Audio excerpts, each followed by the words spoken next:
Hoje, o nosso convidado é Percival Pugina, escritor e político. Em diversos textos e artigos, o senhor demonstrou ser bem crítico com relação à Comissão da Verdade. Em primeiro lugar, a simples ideia, que está no enunciado, na abertura que fizesse o programa, de que se constitua no país uma comissão de 7 pessoas, indicadas por um único dedo. Vão participar da comissão tu, completando 7. Sendo que o dedo que apontou as 7 pessoas é um dedo que está envolvido no processo, que esteve envolvido na história e na construção daquele período tão triste, tão amargo. A verdade histórica não é assim encontrada. Encontrar-se a verdade histórica significaria abrirem-se os documentos, chamarem-se os historiadores, os pesquisadores, para que eles produzam as suas análises. Agora, aparta-se do escopo da comissão toda uma parte da verdade que corresponde àqueles que pegaram em armas, que cometeram seus atos de violência, que cometeram suas arbitrariedades, que assaltaram, que sequestraram, que executaram e que, portanto, cometeram também delitos humanos de gravidade. Esta parte da verdade não interessa, não está no escopo da comissão. E estas 7 pessoas vão se dedicar a uma parte da verdade, porque a história não foi feita apenas pelo Estado. A história foi feita por aqueles que geriam o Estado na época, com todas as irregularidades próprias daquele período, e aqueles que, na ilegalidade do regime da época, agiam e reagiam, cometendo também eles os seus crimes. Olha, estes crimes são crimes menores? Quem diz que são? Aqueles que foram explodidos com uma bomba terrorista no aeroporto de Guararapes, aqueles que foram explodidos por bombas que explodiam nas portas dos quartéis e que não tinham nada, os transeuntes que estavam dentro das agências bancárias, eles são irrelevantes perante a história? Se quiserem saber, na minha opinião, quem prestou o melhor serviço para a construção da democracia no Brasil, não eram aqueles que pegaram em armas para implantar um regime pior do que aquele que estava implantado, mas aqueles que ficaram fazendo política no Brasil, o pessoal do PMDB e de alguns partidos da esquerda, que ficaram na trincheira do processo político para construir o processo de anistia, para construir o processo constituinte e para redemocratizar o país. Os que pegaram em armas, nos depoimentos deles mesmos, pilhas de livros escritos, Jacob Gorender, Arão Reis Filho, escreveram livros dizendo que não lutavam pela democracia. Pegarem armas dentro de um país para implantar um regime de modelo cubano, ou chinês, ou soviético, financiados por estes organismos internacionais, recebendo deles orientação, instrução e armas, é gravíssimo também, porque a sociedade brasileira não queria isso e jamais os apoiou. E não se diga que pegaram em armas por causa da tortura. Eles pegaram em armas antes de começar a tortura e não teriam parado se a tortura parasse, porque o objetivo não era acabar com a tortura, o objetivo era implantar um outro regime, pior do que aquele contra o qual lutava. E acho que é assim mesmo que tem que ser. Abra-se, mas abre-se tudo. Abre-se tudo. Agora, não se busquem 7 sábios de Sião, né, para fazerem eles a sua investigação, a investigação deles, com uma agravante. A sociedade brasileira ainda não se deu conta disso. A atribuição da comissão não é apenas investigar isso. A comissão vai fazer audiências, vai convocar pessoas, vai chamar testemunhas, vai promover audiências públicas. Agora imagine, senhor, alguém é acusado de ter cometido determinada violação de direitos humanos. É apresentado ao público por uma comissão que não é órgão do Ministério Público, não é da polícia, não é do Poder Judiciário, não faz parte das instituições do país.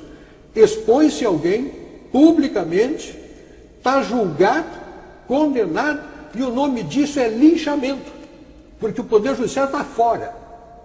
Estas coisas não se fazem assim. Vocês perceberam que as pessoas poderão ser condenadas sem terem sido julgadas? Recebem a pena da sua exposição pública? Por uma comissão escolhida assim a dedo por alguém? Querem levar para o Poder Judiciário? Bom, como não puderam levar para o Poder Judiciário, porque o Poder Judiciário reconheceu a importância da anistia para selar esse episódio da história, no ponto de vista do perdão, criaram agora uma comissão para fazer linchamento público. Como o Poder Judiciário, através do Supremo Tribunal Federal, não admitiu que se revisasse a lei da anistia, os agentes políticos que querem construir a sua versão da história do Brasil propuseram esta Comissão da Verdade para fazê-lo. E escolhemos 7 pessoas lá dentro para construir a versão que querem. Acontece que quem sentava no banco, sob os holofotes da imprensa, que vai estar, obviamente, muito interessado, já está sendo julgado pela exposição pública e condenado, independentemente de que isso ocorra dentro do Estado Democrático de Direito, ou das instituições de direito. Não se faz isto com ninguém.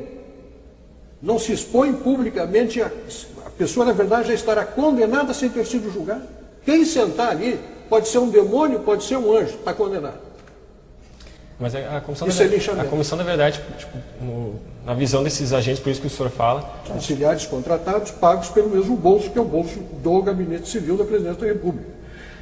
Uma coisa como essa jamais poderia se dar dentro da Casa Civil da Presidência da República, porque passa a ser uma organização e uma instituição do governo, não é nem do Estado, é do governo, está dentro da Casa Civil. Portanto, tinha que ter sido uma instituição do Estado, quem sabe dentro do Parlamento, com um pouco mais de abrangência e de pluralidade. Mas dentro da Casa Civil, indicado pelo dedo da Presidente da República. Mas diz uma coisa, eu vinha para cá participar de vocês e vinha pensar na Presidente Dilma. Interessada, na verdade, a presidente? Admitamos que sim. Olha, a presidente Dilma participou de um dos atos mais notórios da história desse período, que foi o assalto à casa onde estava o cofre do Adhemar. Diz ela que não estava presente, mas enfim, era a organização a qual ela pertencia que realizou aquilo. E durante muito tempo se soube que, de algum modo, Dilma Rousseff, com o seu codinome da época, estava envolvida naquilo. Pergunto, alguma vez a presidente deu qualquer informação a respeito de quanto dinheiro tinha no cofre? Sabe-se que eram milhões? O que foi feito com aquele dinheiro? E era muito dinheiro. Como é que foi feita a repartição? Para que fins foi usado? Flávio Tavares conta. Flávio Tavares é um homem que ama a verdade. Ele não esconde as coisas que fez, não esconde as coisas que participou. Flávio Tavares conta no livro dele, Memórias do Esquecimento, né?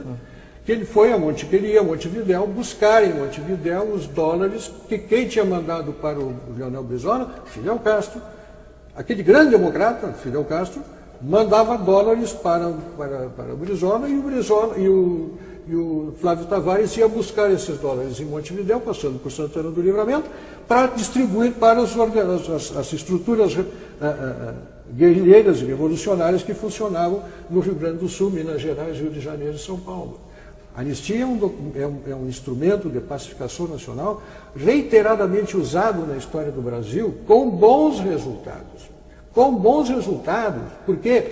Porque nós pacificamos esse país, aqueles que estavam no exterior voltaram para cá e hoje dirigem o país. As Forças Armadas, que são objeto de tanta hostilidade, são a instituição mais valorizada e respeitada do país.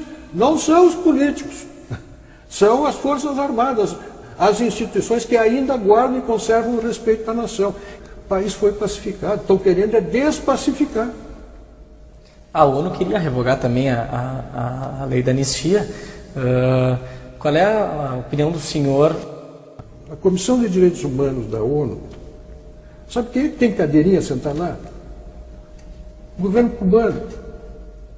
Pode estar tão preocupado com direitos humanos, uma organização que senta entre os membros da sua Comissão de Direitos Humanos, um governo ditatorial, como é o governo de Cuba, com uma ditadura de 53 anos de idade, que não respeita os direitos humanos de ninguém. Imagina quando Cuba se democratizar. O que vai acontecer naquele país? Vai criar uma comissão da verdade em Cuba. Já pensasse o que vai acontecer naquele país depois de 50 anos de ditadura? O mais provável, se criarem uma comissão com o jeito dessa que nós estamos tratando aqui, provavelmente a Comissão da Verdade criada em Cuba, no ano 2000, sabe lá Deus quando, vai querer examinar os crimes do Fulgêncio Batista, dizendo. Olhar para trás, porque não vamos olhar os crimes cometidos pela esquerda.